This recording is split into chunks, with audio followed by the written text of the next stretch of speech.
a good friend of ours in Congress. We want to send him to the Senate, Mark Udall.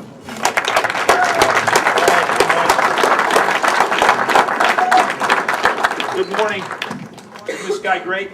Mike Servo, man. He gets it done. I thank you for your leadership, and what a day. This is one of the many steps we're going to take over the next 180 days, and who's counting, to get this country back on track.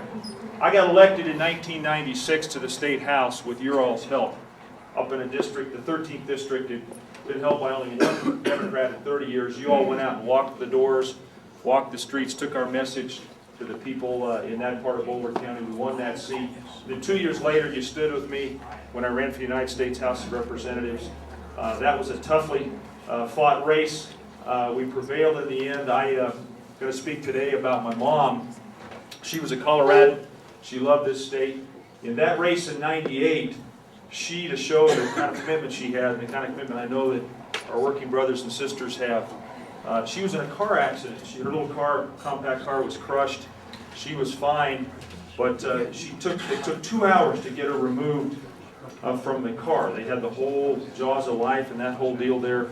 And she was such a committed Democrat. She got to come in from all 12 of those rescue personnel. They vote for me before she'd let them take her out of the That's the kind of attitude we want to bring to this election. It's so important to get our country back on track. I know we've got some great people here, some great speakers. We want to hear from all of them. Let me end with this note. I'm very fond of Thomas Jefferson. He's the father of our country. The principles that are enshrined in our Constitution, our Declaration of Independence, came right from Jefferson's worldview. And he said this. He said, "A true patriot loves his country not for what it is, but for what it could be." And we all know what this country can be. And we're going to take our country back on November 4th, and we're going to make this country what it can be for our children and their children, and for the people who built this country. So thanks for your support. I look forward to standing proudly with all of you in this election. This country wouldn't be what it is today without working men and women, without the labor movement. We take so much for granted the labor movement's brought to us. We have to hold strong, hold firm, continue to take the case to the American public. So thanks for having me here today. Thank you very, very much. Look forward to